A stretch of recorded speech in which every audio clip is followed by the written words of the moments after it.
I had a beautiful conversation today with a dear, dear friend. And we were talking about, family conditioning and how we receive this conditioning from our parents. And, I was asking the question because out of my own experience, is there any sense that we feel like we're living the journey or the programming of one parent more than the other? Or is it kind of equally a mishmash of both? And I know that in my own experience, it certainly felt like it's almost like chapters. I go through chapters with my various components of my background. And what was truly striking about this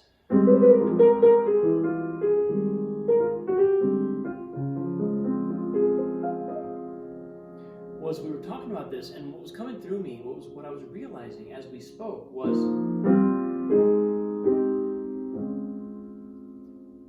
that the way the universe embraces all experience and all of our action has the paradoxical effect of affirming literally everything. So what I mean by that is, we might look at something that I feel like I'm doing because, I don't know, it's programming, it's patterning that I received from my dad, let's say. And I might look at that and I might be, I might feel somehow inhibited by it. I might feel like I'm living out his blueprint. This is what my friend was talking about. She was living out her father's blueprint and at some point recognized that. And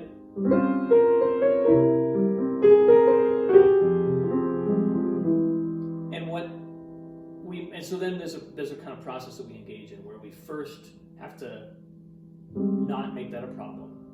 It's okay to be living out this pattern, that we have to make the pattern okay, because if we go to war with the pattern right off, it's gonna make us look away from it and kind of want to repress it because it's something unpleasant to think about, unpleasant to look at. We're going to try and put it out of mind. That's going to make it go subconscious and have more control over us. So we want to make it okay so that it can stay in our conscious mind. If we're able to accept that I exhibit this annoying behavior that I wish I could get rid of, and even take away the judgment of annoying and wish I could get rid of, then that behavior gets to just be in our awareness.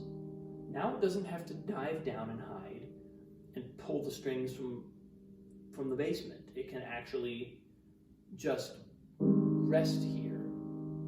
That means we can engage with it. So the first move is to accept it. The second move is to then ask, well, is this serving me? And do I want to keep doing this? Is this a behavior that I like?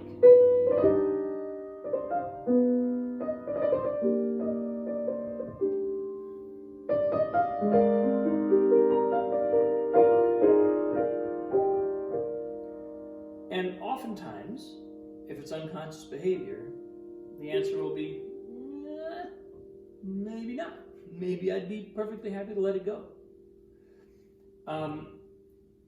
Well, then we're in an interesting position because now we can actually accept something about ourselves and at the same time be dissolving it through giving it permission. Giving it permission to be there is the only way to dissolve it. Fighting it will never work. So that's kind of part one. That's step one in the process. Because then, this is where the kind of miracle part comes in. In the next step, it will become evident that even the behavior that we have, that was restrictive and that was unenlightened and that was compulsive and totally just we were being run by our mind, we were being run by our subconscious, even that behavior, in the light of consciousness, will turn out to have been exactly what we needed to do at the time.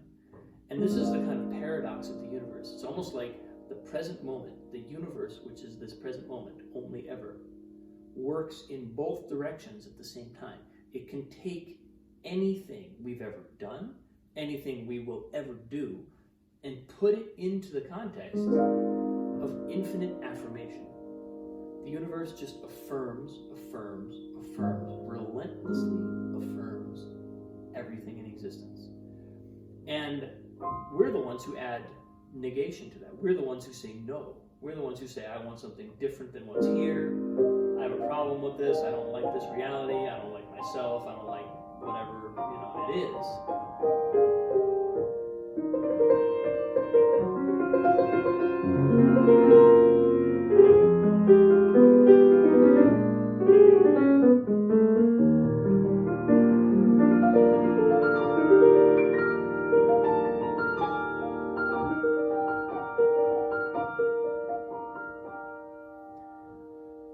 And this is the kind of thing that always blows my mind. Is like, if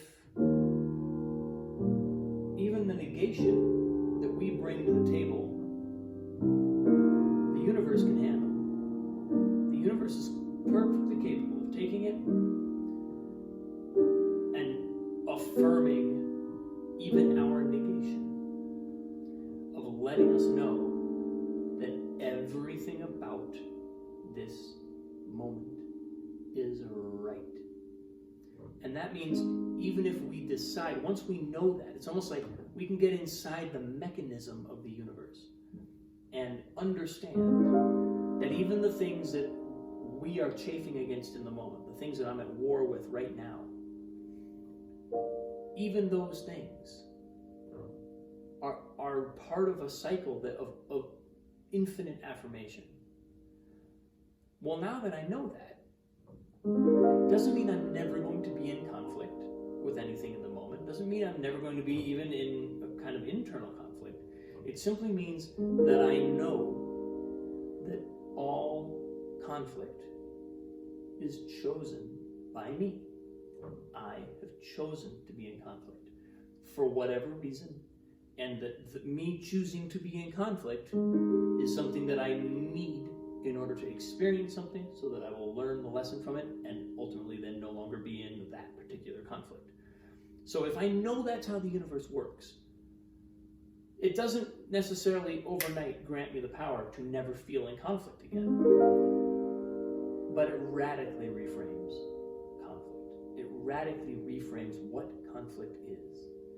And it also radically reframes how we conceive of resolving conflict. Because if conflict is something that we're choosing to engage in for the purpose of the spiritual lesson that it offers us, that's a whole different picture than if conflict is something that we need to push through and overcome and defeat. That's a whole different thing. Now, because the world is the way it is, and because the universe is the way it is, we may sometimes have to push through. We might have to draw our sword and go to battle. It doesn't mean, reframing conflict in this way doesn't mean that we just roll over every time there's conflict. That's not at all what it means. All it means is, I know what conflict is. I know that conflict is not these two opposing things, and there's something wrong between them. Conflict is instructive. Conflict is part of the spiritual lesson. It's part of the spiritual journey, just like everything else. And that just gives us a whole different way of engaging in life, a whole different way of engaging in society, communication, relationship, economy. There's a whole other kind of relationship we can have when we know that that's the ultimate nature, that ultimately everything will be affirmed. Everything shall be affirmed.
in theory, in music theoretical terms, it's dissonance. It's a kind of conflict. It's not harmony. But how can you say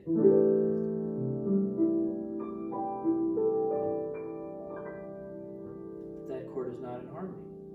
It's got a major seventh in it. It's got this interval in it. It's got this interval in it.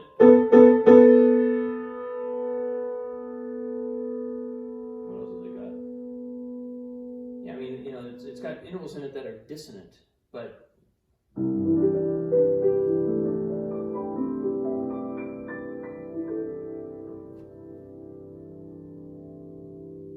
I'm choosing conflict.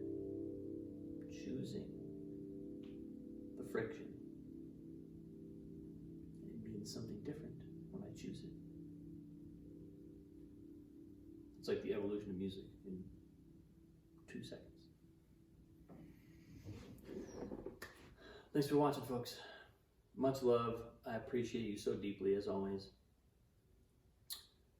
Thank you for engaging with me in this incredible journey. Much love to you. I'll see you tomorrow.